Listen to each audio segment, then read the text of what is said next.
All right, everyone. The other day, Zelensky made an address with regards to negotiating with Russia. Now, it is kind of being misconstrued by some people. The idea is that under the auspices of NATO, Ukraine will effectively freeze the so-called ceasefire, hostility with Russia, and Russia reacting in kind. And then there will be a negotiation with regards to land ownership, effectively, and things like that. Ukraine would be partially admitted to NATO, understanding that certain territory, at least temporarily, would be jettisoned for political purposes. This is a good plan, actually, by the way.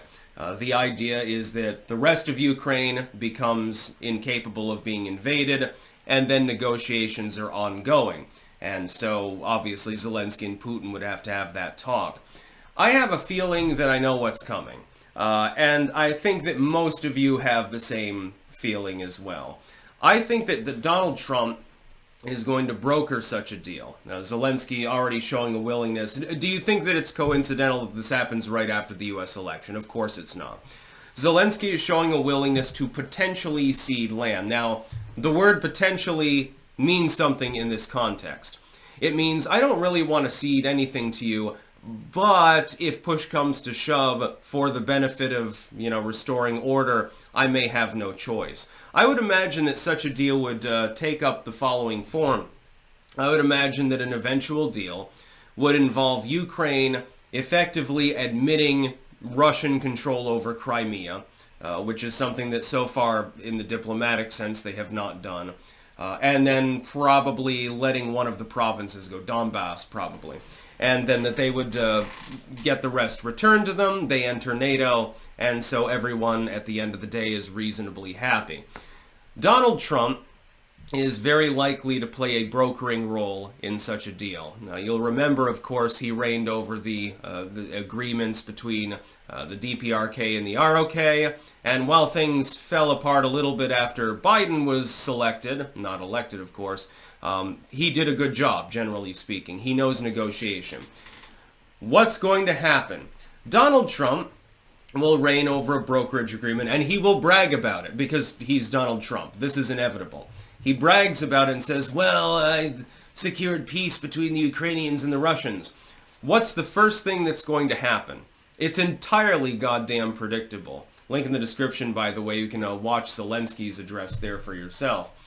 The liberals will inexplicably, because they used to be the anti-war party, they will bitch and moan and say that Donald Trump is a Russian agent because he's saving the lives of a bunch of Ukrainians. That's going to be the tragic irony. The fact is that the pragmatic issue on the actual ground there on the border is that the Ukrainians have been pumped full of steroids by NATO and are kind of, sort of, almost breaking even. That's the pragmatic reality. The Russians have overrun a significant proportion of the eastern part of Ukraine.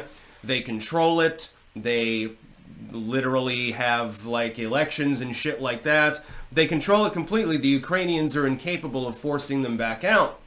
Now, you can bomb Moscow if you want, I suppose. Trump literally threatening to do that at one point, which is why he'll be able to get a brokered deal.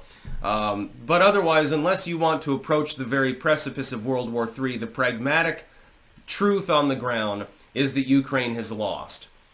Not lost in a catastrophic sense. Kiev, for example, hasn't been overrun, but those provinces that the Russians expressed interest in, they effectively control.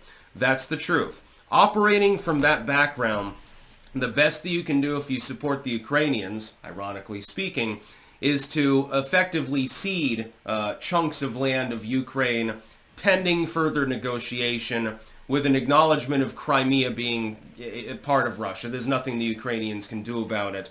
And then admitting them to NATO. Once they're under NATO's umbrella, they're shielded diplomatically, they're shielded militarily, then you can proceed from there. Until such a time as you actually do that, though, the only thing that's happening is a bunch of people dying. Liberals appear to be very gleeful over this. That's because they're making a lot of money off the proxy war and or because they believe that Donald Trump is a Russian agent. And that's exactly what'll happen. Trump will help broker a peace deal. He'll immediately get called a stooge of the Russians. Putin is controlling him. The Russians are controlling him. My God, we should have fought harder, even though we're not technically physically involved in the fight at all. It's a proxy war. It's just like Iraq or Afghanistan or any of these other, quagmires that we've dragged ourselves into. The United States and Ukraine are not the same country. The United States has helped the Ukrainians to the tune of hundreds of billions of dollars at this point, which could have been used for much better purposes. There should have been a peace deal immediately. It was always possible to broker, but there was no effort that was made diplomatically. So what's going to happen is that Trump is going to come in, tell Putin, knock it off, and he's going to be called Putin's stooge for effectively backing him down.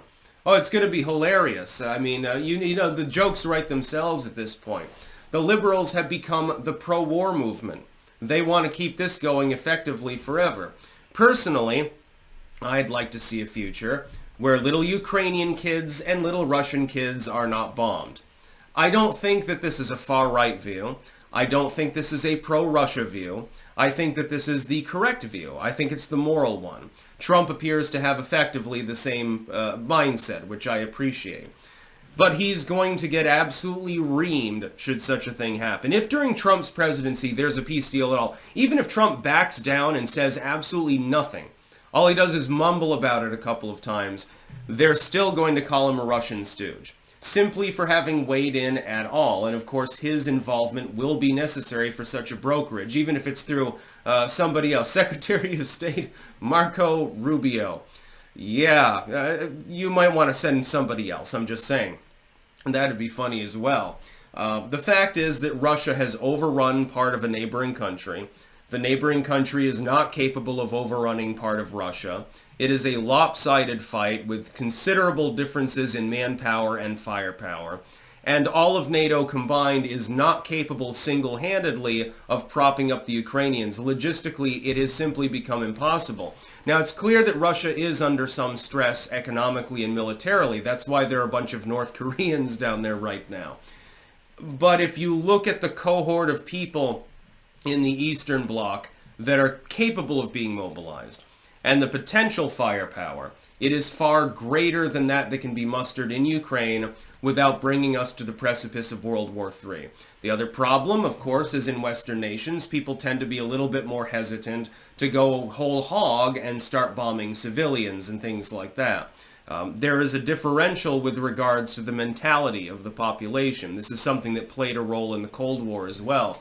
This is why the Vietnamese kicked the Chinese ass. They didn't give a fuck. The Chinese were like, we've got to show at least a little bit of restraint because we're trying to get that Coca-Cola bottle. The Vietnamese are like, fuck you. And they just ram them through.